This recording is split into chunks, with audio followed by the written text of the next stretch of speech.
Kemudian tim nalar mengarahkan saya ke sebuah alamat yang identitas pemiliknya belum saya ketahui, hingga saya bertemu langsung dengan Diah Permatasari. Halo Mbak Diah, gimana kabarnya? Alhamdulillah, baik. Baik ya, saya lihat energinya tuh selalu bahagia gitu kalau melihat Mbak Diah. Jadi mungkin jauh dari stres, kemudian ya problem selalu ada, tapi lebih bisa menyiasati hidup tuh dengan mengalir apa adanya. Energinya selalu happy gitu, bahagia. Itu yang bikin merasa gak sih bahwa akhirnya seorang Diah Permatasari ini ya awet muda. Alhamdulillah, banyak yang bilang begitu memang iya. Tapi saya sendiri merasa masa sih gitu. Kadang saya nggak confident karena kan saya udah nggak muda lagi gitu. Cuman saya memang pengen jiwa saya tetap muda. Usia boleh tua tapi jiwa tetap muda. Saya memang melihatnya sih energi auranya itu kan, kalau di aura itu sebetulnya ada warna. Nah warna yang ada tuh selalu warnanya itu kuning. Nah kuning itu sebetulnya berarti kayak sebuah hal yang berkaitan dengan rezeki yang tidak pernah berhenti. Gitu. Sebetulnya seperti itu ya. Alhamdulillah banget, bahagia banget gitu loh. Saya syukurin aja, saya aminin gitu. Pernah nggak sih Mbak juga semacam sadar bahwa setiap ada situasi yang terbaca tuh gini. Misalnya ada satu keadaan yang Mbak itu sudah dalam keadaan mungkin butuh uang ya, atau butuh sesuatu. Itu udah mepet banget tapi kayak save by the bell. Tiba-tiba ya, betul. Gitu itu ya? betul. Saya pernah ya suatu ketika, saya ini memang wanita itu memang suka shopping. Yes. Ya kan? Tapi saya juga ada batasannya meminta uang ke suami. Suami saya kerja keras. Saya juga tidak mau menuntut dia harus membelikan saya apa. Saya beli sesuatu yang saya mau sering itu karena saya punya penghasilan. Jadi saya merasa itu sudah cukup. Tapi pada suatu saat, pada suatu hari saya pernah ada cerita. Saya ini pernah konsumtif sekali. Karena memang wanita itu kan selalu diimbing-imbingin dengan sesuatu yang bagus-bagus kayak tas, sepatu, apa segala macam. Saya kadang nggak mikir. Saya menggampangkan, suka menggampangkan gini. Saya beli, apalagi ada kredit yang bisa installment misalkan gitu. Kadang-kadang saya mikir gitu, udah beli. Tapi kan suami nggak tahu, suami nggak tahu karena saya punya kartu kredit sendiri. Pada suatu saat saya bingung, lah kok ternyata banyak sekali nih gitu kan. Tagihannya, aduh mati dia numpuk semua nih. Saya itu udah bener-bener yang udah nggak ada cara lain kecuali cuma berdoa. Saya percaya banget, saya mengandalkan doa. Saya sampai berdoa, saya prihatin, saya benar-benar yang puasa. Bulan ini saya nggak mau benar-benar karena saya harus membayar hutang saya banyak. Akhirnya, alhamdulillah loh, saya berdoa, itu kekuatan doa itu luar biasa. Kita harus percaya bahwa kita kalau dalam kesulitan apapun, kita hanya ke Tuhan aja deh, jangan ke yang lain. Nah akhirnya nggak tahu tiba-tiba ada aja. Tiba-tiba saya dapat job ini, job itu. Akhirnya semua tuh saya tidak usah ngomong sama suami. Pokoknya saya bilang, pokoknya at the end pasti akan bilang sama suami. Tapi kalau ini aku nggak mau, aku takut dimarahin. Jadi akhirnya bisa tertutupin semua. Alhamdulillah. Jadi alhamdulillah semuanya beres semua. Itu pernah dan itu saya itu sekali dalam seumur hidup saya dan saya nggak mau melakukan itu lagi. Dan itu kayaknya udah Tuhan udah ngasih nih, kamu tak bantu. Tapi dengan catatan jangan lagi. Sebetulnya itu yang saya lihat bahwa memang energinya itu lumayan bagus untuk urusan rezeki sebetulnya. Nah itu kalau misalnya seorang dia sekarang bermain dalam konteks bisnis itu sebetulnya cocok.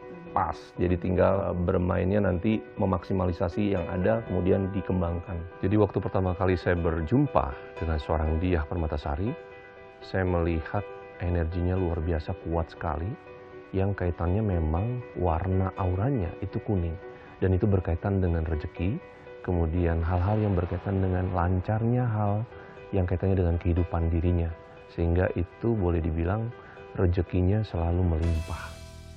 Nah, tapi kan di dunia entertainment sendiri kan persaingannya begitu ketat. Betul. Nah, menghadapi persaingan yang begitu ketat kemudian dengan mungkin era yang juga berbeda. Nah, itu gimana tipsnya nih? Saya itu semenjak usia sudah 30 tahun plus mulai dari situ, saya tuh udah menyadari bahwa persaingan di dunia entertainment itu semakin kuat gitu ya. Saya sadar bahwa ini udah mulai regenerasi. Kalau saya sih begitu. Jadi peran saya pun juga sudah bergeser. Yang tadinya saya jadi peran utama terus. Akhirnya saya menjadi pemeran yang cuma pemeran pembantu. Saya terima karena saya orangnya tuh bukan tipikal orang yang ambisi. Jadi buat saya itu kalau misalkan ada persaingan itu di dalam bisnis apapun tuh ada persaingan gitu loh. Ya kalau persaingan itu sehat nggak masalah gitu loh. Dan saya juga berusaha yang terbaik aja.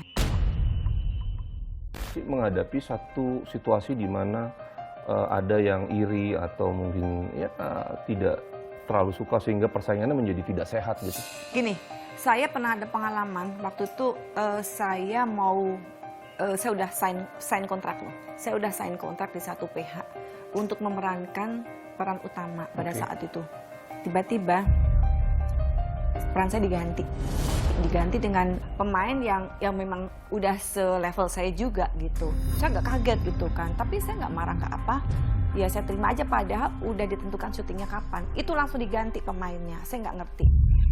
Dan itu benar-benar di depan mata saya. Saya begitu datang keluar, tiba-tiba ada teman saya itu datang, tiba-tiba besoknya Mbak Dia maaf ya cancel, nanti Mbak Dia di judul yang lain. Tapi serial itu nggak panjang ternyata. Oke. Saya terima aja, tapi saya mendapatkan yang lebih daripada itu, lebih bagus daripada itu, dan ternyata serialnya panjang gitu.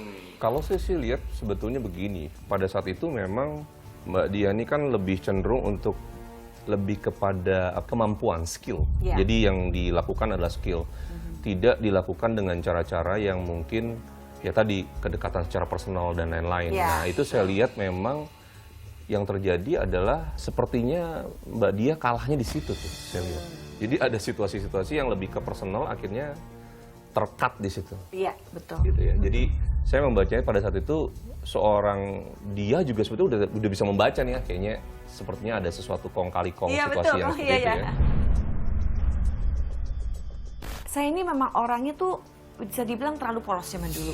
Saya orangnya nggak bisa mendekati orang. Pokoknya kalau saya belum kenal secara lama, itu saya tuh nggak terbiasa dengan orang itu. Dan saya orangnya bukan tipe yang langsung yang ramah tamah sama orang. Saya sama sekali nggak kayak gitu. Saya bener-bener yang kayak belum kenal ya udah diem gitu. Orang kadang mikir saya sombong, padahal saya enggak. Saya akuin memang saya mungkin kurang bisa bergaul. Saya melihat memang ada satu hal yang kaitannya dengan orang terdekat dari Mbak Dianya sendiri yang sangat mensupport kuat, dan itu saya lihat ada sosok seorang ayah gitu di situ yang sepertinya memberikan supportnya luar biasa. Iya, betul. Itu betul. Tanpa ayah saya mungkin saya tidak ada di Jakarta. Karena kan saya kecil, lahir sampai besar itu dibesarkan di kota Solo. Saya tidak pernah tinggal di Jakarta karena orang tua saya, keluarga besar saya semua itu ada di Solo tinggalnya. Jadi pada saat itu memang saya waktu berkarir itu umur 16 tahun. Kebetulan aja saya ikut ajang-ajang pemilihan cover girl, wajah femina, akhirnya saya ke Jakarta dan dapat tawaran film segala macam. Nah, itu semuanya kalau tidak restu orang tua, karena kan orang tua saya itu termasuk orang yang sangat-sangat kuno. Gak tahu kenapa kok diizinin aja. Kok tiba-tiba saya jadi artis gitu loh. Itu juga sesuatu hal yang aneh sebenarnya di dalam keluarga besar saya gitu.